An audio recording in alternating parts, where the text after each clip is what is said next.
Hello there, everybody. Welcome to today's show. And today, what we've all been waiting for, boom, we're ready to go. We have an interview for you guys today, and I'm really excited for this one. We've got Amy Small on as well, and Serena and I have been super excited for this interview. Haven't we, Serena?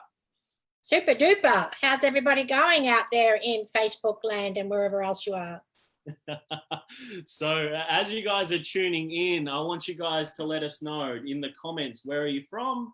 And say g'day to us as well. We are in Australia, and I know we've got a few American people that join in as well. So as you guys are tuning in, say g'day, because it's the Aussie way. And g'day, mate. G'day.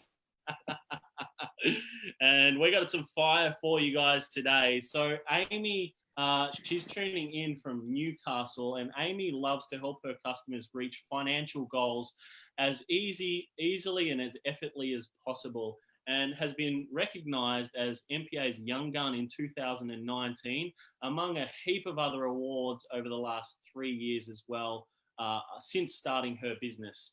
And she focuses on just over the last 12 years in the financial industry, starting her finance career in banks and the lending industry specifically. She helps her clients get into their first property, also helping them go through the depositing process and get out of the renting trap as well. And she's been focusing a lot around, different ways for businesses to increase cash flow using lending, how to best present them, that she's been doing over the last 12 years in her finance career. Thank you so much for coming in today, Amy. I know you're incredibly busy, and we appreciate your time here. Welcome to the stream. Thank you for inviting me. I'm excited. We definitely are. So to sort of start off for today, before we dive into questions and things like that, can you just give us a little bit of an overview of you, what you do, and how you help people? Okay, so I'm Amy, and I'm a finance broker who started her own business about 3 years ago after brokering for a construction company. So any type of construction loan, I have done that type of approval. But I thought that there may be a way that I might be able to do this on my own. And I took the leap, and luckily it's come through to the other side that I'm doing okay and now winning awards and helping more and more people be able to reach their financial goals. I am a mum of 2 boys and 2 fur babies, and when I'm not working, I'm outside basically trying to keep children alive. And there's just a new addition to the fur baby family too. Yes. That's come up.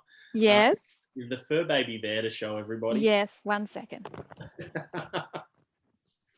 So I saw this little fur baby come up onto social media recently as just completely adorable. So introduce us. Who is this? This is Dottie, a little chocolate Labrador who I've just woken up. She won't be happy. Me. So we got just picked her up a couple of days ago. Yes. So only a couple of days ago you've got. Yes, that's right. So she is a COVID puppy. We decided to get her, or put a deposit down on her for a few weeks ago, and she's now available. And as we slowly in New South Wales slowly get back to normal, which we've started our first sort of stages now, we still have time. We're still working from home most days, so it was a good time to start training. So everybody, you got to welcome Dottie as well today, because Dottie is the one that's stealing all the attention from this live right now. However, we've got to introduce Dottie, right, as part of the family, yeah, correct? She's family. That's right. Yeah, amazing. So that's Dottie. This is Amy. Fantastic. And I know, like, over the last few years, you've been able to save people so much money when it comes to loans, when it comes to refinancing, restructuring, when it comes to short cash flow loans to be able to keep businesses afloat or fund next levels of growth, all that type of stuff. And because you've been doing it now for so long, like we're talking, 12 years, right? Yeah, when I first started lending was 12 years ago. I was obviously 15 at the time.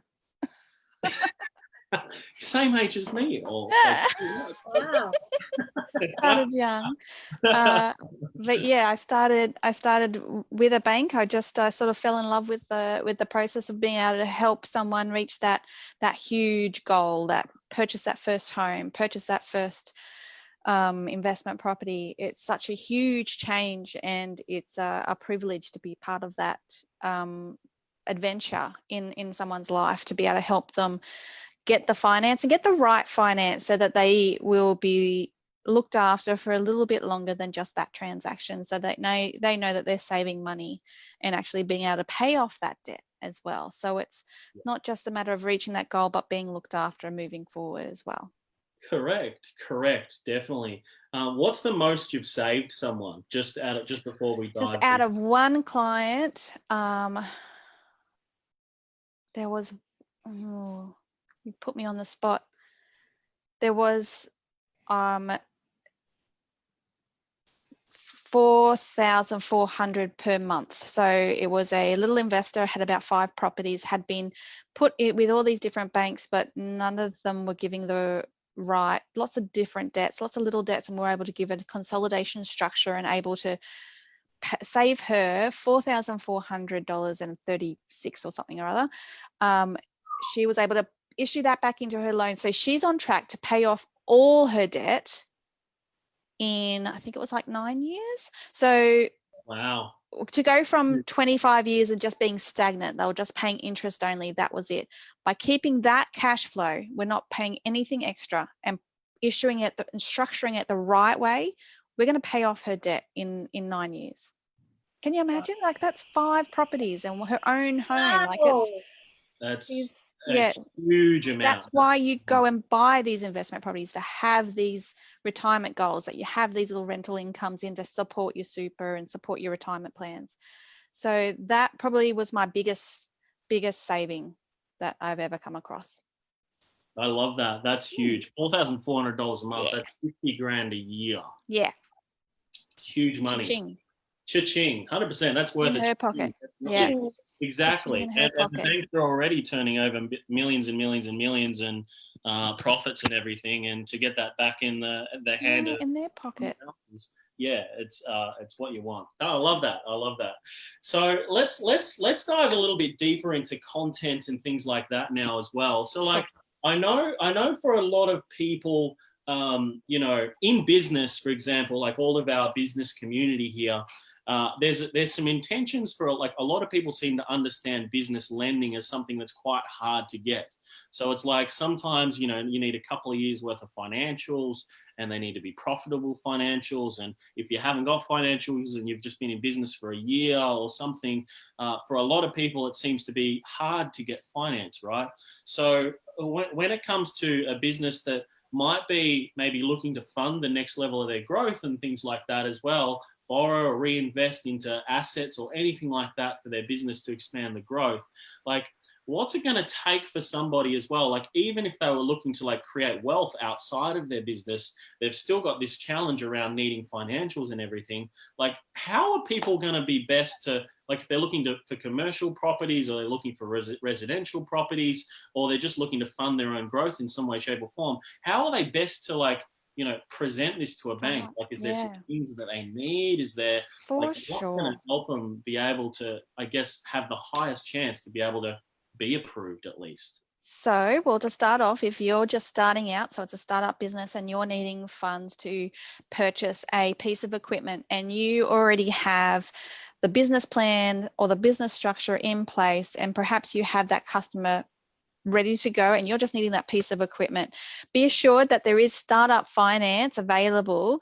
If you can prove, so just a little bit of common sense, that you can prove or provide some sort of evidence to say that that money's coming in, whether it's a contract or even a quote or a soft agreement with that future client of yours. That way I can prove to the lender, to those lenders, that you've got that assurance that those funds will come in. So startup businesses, don't feel that you have to put everything of your own money in there and actually give you and put all that risk in the one basket. There is ways to divert, but if there if you wanted sort of a better option or a cheaper option, it is best if you hold off, you gain some momentum in your business, show that you've got that bit of profit in there, you've got a bit of running cash flow. That way you can show that you can afford the next purchase. And that's basically what you need to show, is that you can, that you've got enough cash flow, you've got enough incoming with your business income to afford the next purchase. And it's a great time to do it. I mean, in particular in Australia, we've got that huge asset cashback that you can claim. So it's up to 30,000, I think it still is, since COVID. There's lots of changes happening. So it's perfect time to start purchasing those assets that you've been thinking about. I did see something about the assets. I actually didn't really understand that properly. I know it's mostly just for Australia. Could you explain that a little bit more? Yes, right. I'm going to give you exacts so that we're not. Because I was wondering about the finance with, you know, with everything being sort of unsure about where it's going and what's happening.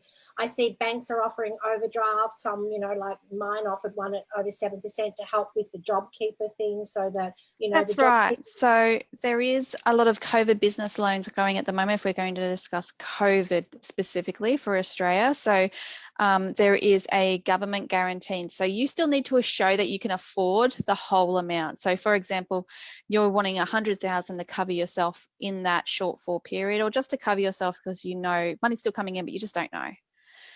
The government's going to guarantee 50%, but you're still going to need to be able to afford or show that you can afford that full 100,000 worth of payment. So it will provide, when banks are being a little bit more tighter with their lending at the moment, especially during this time, the government's given that reassurance, so they can still lend that same amount that they were going to lend you, but you need to show you can afford it. So that's where it comes through. That's where those financials and the tax returns, and that's your taxable income that banks really love, because that shows that you've paid a bit of tax. Otherwise, there are low doc options. When we're talking about the instant asset write-off, this is where you purchase an asset and you can claim that as an immediate deduction to the business portion of the cost of that asset in the year that that was first used or installed or ready for use. So if you were wanting to, say, for example, purchase a tractor for 35,000, you're able to use that whole deduction for the business. Now we're starting to get into the accountant side of thing, and you do need to speak to your accountant if you want to get the exacts, because changes happen instantly. But from a finance point of view, banks, for those sorts of assets, if a bank can have a serial code that they can lend against, so I've lent against printers, a fish tank once, all sorts of equipment, as long as they're registrable or they've got at least some sort of ID code, I can usually put a loan against it.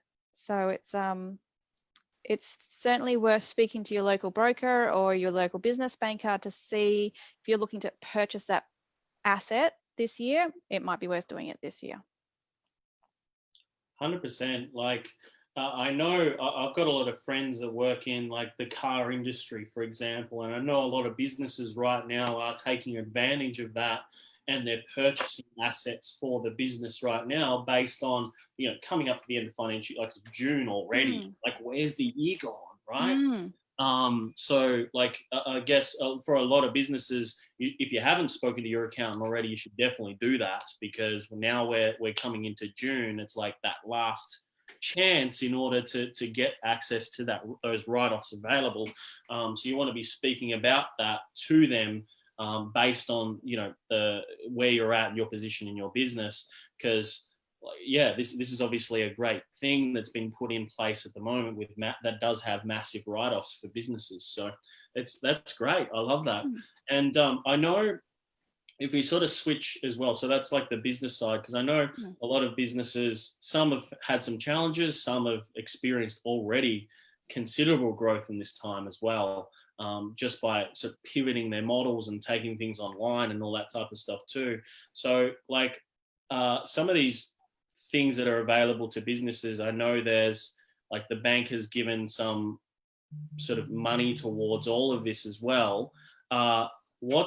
is there anything else that people should have in mind around that? Like, is there like should they, do you think this is a good thing for businesses as well? Like some of this stuff that the government schemes, I suppose it's you want to make sure that it's going to align with the future financial goal that you have, whether that's growth or wanting to expand or purchase that commercial property. If we've come across that when people take advantage of those waivers, so 6 months relief plans or 6 months relief where you don't have to make any repayments and relief that cash flow, keep in mind that the bank isn't going to lose money. They're still going to add that interest they're going to add that interest on top of that loan. So you're not going to pay any of that loan down. And if you're building that equity or wanting to build that equity space so you can purchase the next goal, then you're going to be putting yourself backwards. So really make sure that you drill down to the bare necessities of your budget before you move forward and take advantage of these cash incentives and loan incentives that are available from the government at the moment. You want to put yourself in a good position. And even if that meant tightening the belt now, it would be better for you to not apply for those ones that give you that break and help you not pay your loan, because the bank's still going to make money and you need to reduce your loan term as much as possible. Yes, yes. The banks are always about helping, but they are definitely going to make money. They're going to make money. Yeah, we all are. Because I pay JobKeeper, and of course, it's getting to the point where I'm paying out more than what's coming in, because it's going to be where there's going to be 3 pays in 1 month, and they only pay in the month, and it's like $12,000 each time. And I noticed that the bank said, "Oh, we can give you an overdraft just for a short term, just to get you through the JobKeeper period of being so far behind." But of course, there's 7% interest on top of it. Exactly. So there are sort of easy overdrafts are available that really just need really quick 3 months worth and 6 months worth of statements, not even financials, and they just drill down, pull out what business income that you've got coming in, and then they set a limit for you. They are very quick, and they can come with a rate of about, it's starting from 5-ish, and then no upfront and ongoing fees if you don't use it. So there are overdrafts out there that actually do just sit there and wait for you to use it. And that's a good way just to cover your cash flow if you feel that you might be getting a bit tight with this JobKeeper fun stuff. And really quick, some of my lenders are same day, approved, done and dusted. You know that you're going into the weekend with a bit of backfall there. So it's just a matter of not you don't have to use your bank. You can shop around. It's hard currently as well. Jarrod and I were watching. Can I talk about the Grant Cardone thing, Jarrod, or do you want to? Yeah, if you want. Yeah, go for it. Go touch for on it. that, because I thought it was pretty cool. We were listening, and he was teaching his salespeople, because they sell all about sales and everything. So everybody's in a bit of a fear factor at the moment about not knowing the future. What's going to happen to the business? Are we going to survive? Do we just hang on to what we've got just in case? And just let the business grow? And his whole teaching was, is if you're going to quit, you might as well quit going down and maybe not quit by doing it in the end. So to really get out there and start doing things to improve your business, because if you go down, it's not really going, and I'm probably not going to explain this properly, but if you go down, it's not really going to matter. You're still going to be left with the knowledge that, you maybe borrowed to educate yourself more, or you're going to end up saving your ass and not have to quit anyway. And I just thought it was a real interesting sort of strategy, and Jarrod may be able to elaborate on that, but it was all about getting finance to educate yourself more to improve your business. So hedging your bets, I suppose, is that what you mean? Yeah, it's like that's definitely it. That's what Serena is saying there as well. It's like hedging your bets essentially, but it's also about, like, I guess, taking calculated risks as well. So it's like, it's not all about like, I'm just going to go like completely crazy and borrow 500 grand to and I'm going to put all that into marketing and I'm going to just go all in, right? Like it's there's an element of where it's got to be calculated, right? So it's like, I'm going to get somebody to help me with this process or this strategy or this thing that I'm looking to do to get the growth, and I'm going to go all in on it.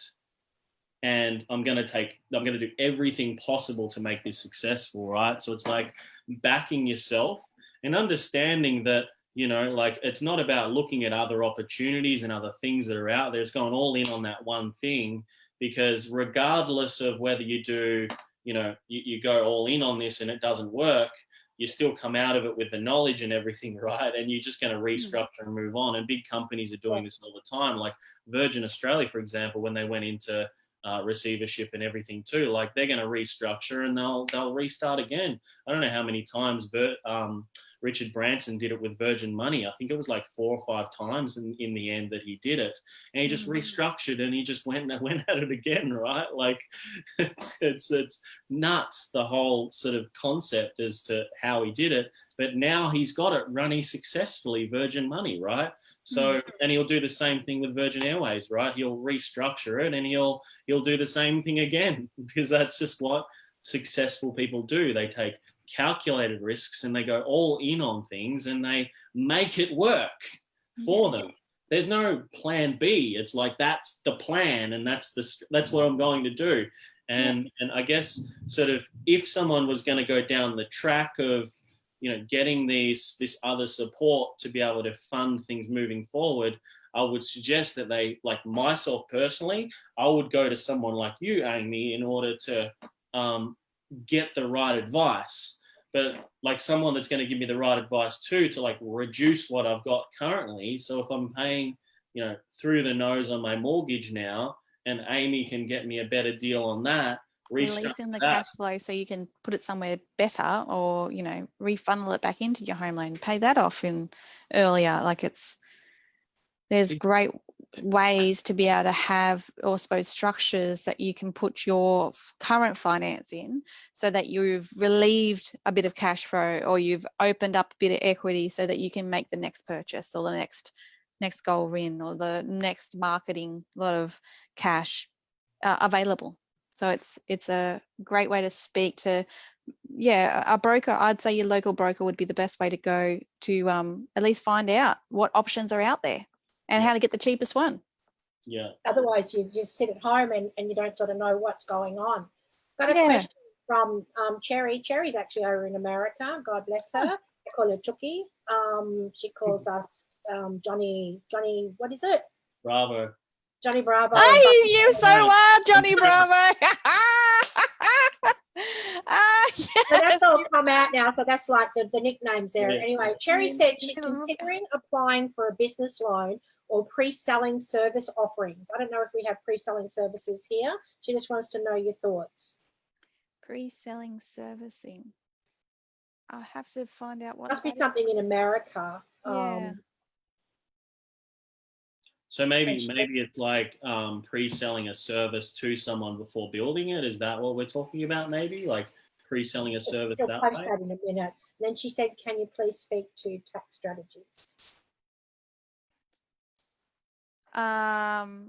Not quite sure what we mean by pre-selling services, but tax strategies wise, I mean, I could help finance side, but accountant and a tax sort of specialist would be the person to be able to give you I can give you basically how to take advantage of what's available at the best ways to finance that, and to relieve the cash and be able to make the cash available. But I'm not quite sure what this Yeah, she said selling package before 100% ready. So Jarrod had it. Right. Yeah, so like with that side of it, Cherry, like pre-selling, like before you build services and things like that is really important, because you don't want to spend hours and hours and hours creating things and putting in place this amazing service if someone's not going to buy it.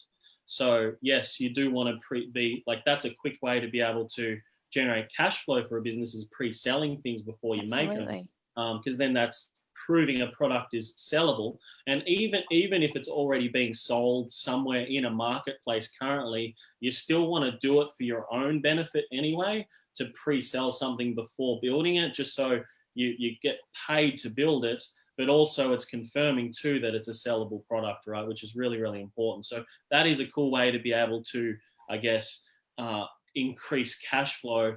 Amy can immediately, yes. And Amy can talk a lot more on how to create like cash flow immediate, like identifying short-term cash type situations or cash flow in terms of lending options around that specifically, and I guess how to sort of fund short periods around that. Because I know that you do this quite often for people as well, Amy, like in terms of how to get sort of short-term cash flow options for people. Like what options would people have around that? Yes, so we can, if you've identified that you've got a cash shortage, maybe through a seasonal, if you sell something seasonal and you may have a lag where there's between money in and money out, or perhaps you take, it's a 60-day from providing the service to the invoice being paid. So there's a 60-day period where you need that working capital available, but you don't have it coming in. Those are the type of lenders, and there's a good amount out there that, so they're competing against each other, providing better rates, that are able to provide that shortfall coverage so that you can still run the business and still use that capital in the capital flow that you've got going to actually keep running that business, so that you can then wait for that invoice to be paid. So it's a great way to help businesses that have that seasonal product or have that immediate, that little bit of cash flow that gets a bit tight between you providing the service and you getting paid for the service. And there's a lot of ways to be able to make a bit of money and to help that business keep running, basically. Yeah, 100%. And you bring up a valid point there too around, like, you know, if you've got outstanding invoices there, and those outstanding invoices, they owe a certain amount to it and it doesn't get paid for like 30, 60 days. I mean, even like in service-based industries, some of it's like it's an invoice, but it's paid monthly over a 12-month period even. So it's like, you know, finding ways to be able to, I guess, close off those invoices sooner. Yeah, but close off the gap, I suppose. And we have lenders available that will lend against that particular invoice, so that you have the access to that capital so you can keep the business running. Yes. Which is important, because you want to make the next purchase, the next sale. Of course. And is there some way, like, is there a better way for someone to sort of present themselves as well when going for these types of options, or for that particular lender specifically? And every type of business loan is quite different. So that particular one, it really is just your running capital. So it's your business account, and I want 6 months of it. So very, very simple, and I can usually get that approved and settled within the same day. So that's a great way to just cover your bases if you are hedging your bets, like we discussed before. If you're looking to make a larger purchase, something like a commercial property, or even your first home when you are running your own business, this is when, if you want a cheaper option, so a better rate, you're going to need to show that you're running a profitable business and you're claiming a profit or a taxable income that's enough to be able to afford that next purchase. So that's paying yourself wage, claiming profit. There's something that you'll have to pay tax on. There are some deductions that I can pull out of your financials that the accountants have set up that I can use to add to your income. But you will need to claim a profit if you want a better rate. Otherwise, there's still ways to move forward with the low doc options, they call that. And low doc options are available for people that maybe don't have their financials already yet, or are getting them ready and they're not quite perfect, but you've got that business income coming in.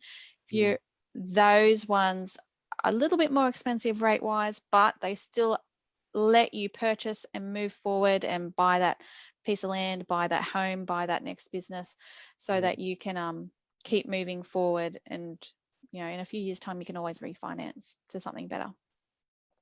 Of course. So where if some people like haven't got all their financials and stuff like that done now, they could then go for like a low doc type option. Correct. To get funding quicker. Okay. Yes. Cool. Question, just something that's popping up while we're talking, is how much, like if somebody, you know, there's a lot of talk now of partnering, joint partners, all that sort of stuff. If somebody joint partners with somebody and they maybe have a they've got their own stuff going, but they've come together and they've got a great idea and they want to get finance. What do they do is when you're just joint partners, it's not like it's really a business, I guess, per se, like a proprietary limited or something, which obviously is more easier. What about just partners type of thing? You do need to assess each person's individual financial situation and make sure that the profit or the wage from each side is enough to be able to collectively purchase that new product or the new item that we're going to purchase. So that way you've got two applicants with separate servicing needs or separate financial situations, and they both need to be assessed to make sure that there's enough profit between them both to be able to make that joint venture work. So perhaps one person's got the equity and the other person's got the cash flow. Then coming together, that makes that work. So it's sort of that little bit of common sense. Well, you've got to present it so the bank understands.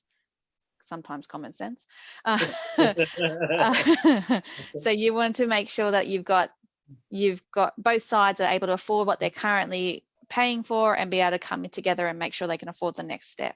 So it's sometimes a really good option to do if you maybe are asset rich and maybe cash poor, and the other partner is got the cash flow, maybe not so asset rich, and so it's a good way to come together and be able to make that next purchase.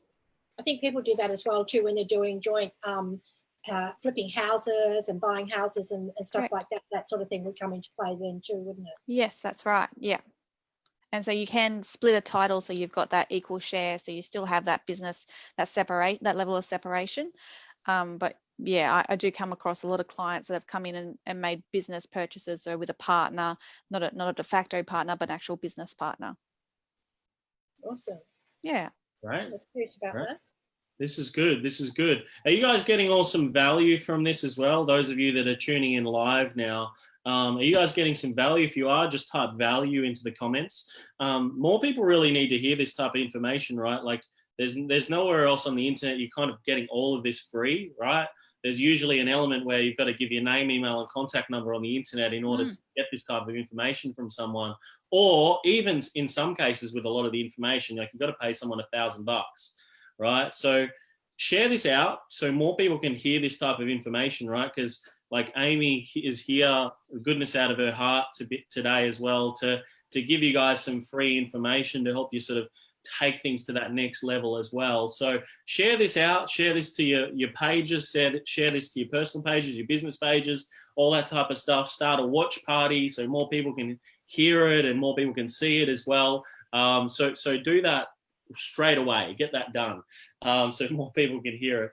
And next level to this as well, like this, so because like cash flow is something that's going to help people sort of move through, help people fund the growth, help people go to the next level. And then it's also about like ways that you guys can save the money as well. Like Amy said, like she saved someone $4,400 for 1 month. Like $4,400 saved in 1 month that then you could then pump back into your business for the growth instead of getting short-term cash flow loans and all this type of stuff.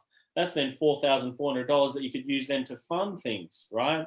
To update your website, to implement a marketing campaign to bring in more clients, right? That $4,400 into marketing, Amy, I know what you would think of that. If you were putting $4,400 into your marketing every month, what would that do for your business? Like, oh, yeah, absolutely. Double.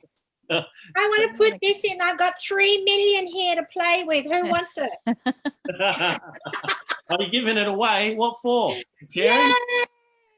Oh, that's only, 3 million rupiah, sorry. Oh, okay, 3 million rupiah. I'm flush. I don't need finance.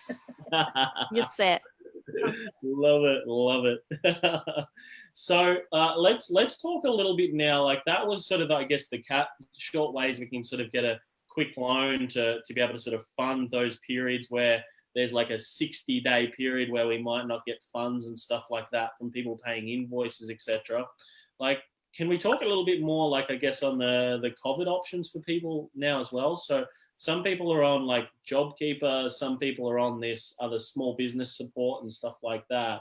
I know we touched on it shortly before in terms of how the government's obviously kicking in and helping out in terms of, helping people get more funding, etc. Is there any sort of do's or don'ts, I guess, on you from what you're seeing with clients, maybe that we could further add to it, or some other things that might be available for people? So we've got it's I won't go bank specific, but generally if you're a business affected by COVID-19 and that you have an annual turnover of less than 50 million, you have access to there's other conditions, of course, but you have access up to, it's technically up to 250,000 worth of unsecured lending. So that's not having to put your home up for as equity to be able to purchase or keep that cash flow running to cover yourself should you be in trouble in this time, in COVID time. This is a way that you can continue to pay your wages, continue to access that cash flow that you might not have coming in at the moment while we start putting ourselves back to normal. So there's a lot of lenders available that are able to help you, and some of those lenders, while I'm not going to be able to put you with that particular bank, even if you came to me, I would be able to help you set that application up so that you would get the best chance that you could to by going back to that bank of yours. And I'm happy to do that sort of as a service to help people in this sort of situation. It's not something that I would make money or be able to make money out of, but it's something that you may need to be able to then keep your business running so you can keep moving forward. So trading for at least 12 months with a valid ABN, registered with GST, can be a sole trader if you need to, company directors, that sort of people. If you've been affected by COVID, there are unsecured finance options available to you. Cool. Isn't the government also giving businesses a couple of grants as well, just out of the blue? Yes, I believe it's a $10,000 injection once you do your BAS. So I had my accountant call me up and said, hey, it's time to get your BAS done if you want this. So if you haven't spoken to your accountant yet, I would jump in and get that done so that you are eligible for that cash incentive, and you want to speak to your accountant now to make sure that if you haven't applied for it already, that you've already got that in. It's twice. One's already gone through. One through for the last one, and then I think you've got one coming up, which has been really good. I believe that I've even seen my accountant had said that she's seen it not just if you've got a tax debt or a running tax debt, it hasn't just gone to pay that off, it has actually still gone into your account. So you still provided that incentive. So it really is a cash injection rather than just the government giving out. In fact, they wouldn't let you pay all of it off your debt anyway. It was to be, Yeah, that's right, to be injected. So it's a great way to be able to have that bit of cash inflow just to help you move forward, help you run during this time. I want to know where they're getting all the money from. Pardon? I want to know where they're getting all the money from. The all taxpayer? Over the world, everybody's rich. Printing it. Printing it, yeah. Wow. Well, it's all pretend money. They're just printing it. Right. I think the US was about 7 trillion injected, right? There's too many zeros involved. Wow, that's amazing. I don't know how many zeros is in 9 trillion. Grandpa only did it the other day. 9. Yeah, okay, it's freaking insane. But like, I mean, that's just the US, right? Like, and then in Australia is like in the billions now. Like, it's crazy the amount of money that's been injected in. But like, if your business is entitled to it, why not? Exactly. Yeah. Cool. This is good. And this is some great information for people that have tuned in today too, because it just gives them sort of what's available, how they can present themselves better, all that type of stuff. Is there anything else you believe would be, I guess, relevant that people would need to know, or any other thoughts that you've got? Yes, so generally, so I'm going to go down to the general. If you're looking to purchase sort of a large ticket item such as a home or a commercial property, make sure that you've run your eye over your business accounts and your personal accounts. Make sure that you are not spending more than what you're earning. It's a big push on banks at the moment to really look at your bank accounts and make sure that you're not overspending to what you're wanting to, because you're looking to buy again. So you need that free cash flow to be able to show you can afford it. So even if you're looking at maybe at the end of the year, this is your plan, have a look at your bank accounts now, make sure that you've throw your budget another look and make sure that you are not just spending for spending's sake, so that you're actually doing it a little bit more mindfully so you can actually get that approval later on. If you're not showing that level of commitment, some lenders are now using that as a reason to say no. So don't let them have that excuse. And even if that was the case, I guess it also then comes back to as well, what can they restructure to save some money as well, correct? Exactly, yeah. So as part of my service, I have a look, I bring those statements up, have a good look at them and make sure that they pass the bank scrutiny that they would go through. And if, say, that was something that revealed itself that maybe didn't pass muster or didn't quite work, we would work on that before we submitted, so that we knew that when we did move forward, we're moving forward with the best looking application.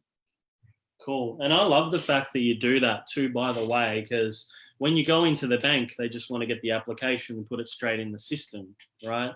Yeah. Which then, puts a thing on your own credit file here, Exactly. and then goes against you when you go towards another loan, because the bank will, is this correct? It will question how that application went. Would that be correct in saying? They can, yes. They ask the question that, what was the reason for this credit inquiry? That's usually the question they ask. Cool. So I like the fact that you do all, like, you make sure that people have the best chance before putting it forward too, because, and this is why people would go with someone like you anyway, because they at least have the best shot about moving forward before things actually go in place and get applications submitted, etc.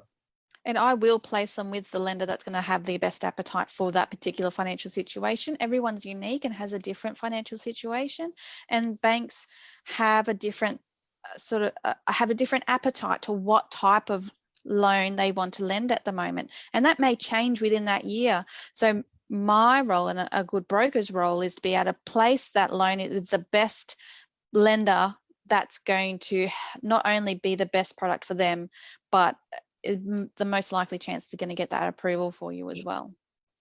So you're not jumping from bank to bank to bank to bank to bank to bank to bank to try and find that, that perfect loan for you. Let me do the legwork.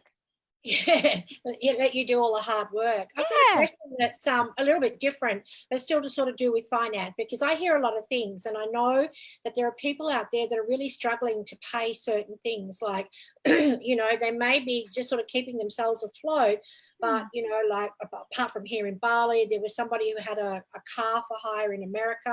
Of course, they can't get back, and they can't pay the car hire. So the car hire is sort of like, and they're saying, well, do whatever you want. What can I do? I've heard that with a few things where people are like, well, what can I do? Look what's happening. We can't pay that, or we can't pay this. Like, but they don't want to go into, like, bankruptcy or something like that. But they're maybe not got the income coming in as well too. So what's the best way for them to go if they end up not being able to pay something completely, but don't want to say, well, I'm just going to have to go bankrupt because I've got no other choice? Is there other options? Yes. So you need to, if you're having a hard time making that loan meet, or the loan commitment meet, you want to make sure that you speak to hardship earlier rather than later. You can't just ignore it. You can't just let it sit. A lender will chase you or sell that debt to a debt collecting agency. So the debt collecting agency will chase you and eventually could end up garnishing a wage, years ahead of time, so that you're suddenly just got half your wage gone. So what you want to do is speak to every financial institution has a hardship department, you get in contact with that hardship department and make sure that you can create an agreement where you pay a lesser amount over a period of time and make up the rest later on when you're back on top. So be transparent with the lender, and the lender will be transparent with you back, so that you're making the best possible efforts to continue to meet your commitment, so that once you are back on top, that you can get back to normal and you're not having those defaults and bankruptcies on your credit file, because they really do affect you for 7 years afterwards or longer. Cool. Yeah, cool. So have the chat before it gets too serious. Yes, Get chat earlier. Yes. Yep. As soon as you know, speak Cool. to them. They're there to help. Yeah. Cool. Great. That's fantastic. Thank you so much for jumping on today as well, Amy. I know there's a lot of people here who have found some value with what you've said and what we've been talking about and so on today. So we really, really appreciate your time. And for everyone that's tuning in live, as I said before, share this out so more people can see this as well, and more people can get this type of information, because normally you get charged for this sort of information that we give here on this page. So share it out so more people can hear it. And let us know your thoughts below. Any other questions you've got in the future, just let us know those questions in the comments, so either myself, Serena, or Amy can get back to you with some answers. Now, if somebody wanted to maybe have a conversation with you, Amy, around how you could help them reduce the payments on their mortgage, or some short-term cash flow loans for their business, or maybe they're looking at purchasing some new assets for their business as well, how would they reach out to you to get some assistance? How would they get in touch? Jump onto Google or onto Facebook and type in Amy Small Finance Broker. Pretty simple. It's my name. You'll see my face pop up there. If you click onto that and send me a message or an email, you'll be able to I see a little puppy walking past my feet. We'll be able to have a chat, and that's as simple as that. We start with a chat and see what we can do to help you immediately, and start putting some steps in place to get you to that next goal, or to start saving you some money. So yeah, Amy Small, spelled exactly AMY, small as in little. I love it. So head across to Amy's Facebook page, Amy Small Finance Broker. Send her a message, have a conversation with her. You do actually reply to your own messages, right? On your own page. Yeah, it's me. Yeah. So that's not a bot. It's not somebody else. Amy is going to reply to you as well. So you can have a real conversation with Amy, and she'll be able to help you with your next sort of level of growth of your business, or save some money, or whatever that is for you guys. So hit her up, and Dottie, I'm sure as well, is always there to serve and to provide absolute cuteness in the background too, right? She is. Yeah, she is. One of shoes. Love it.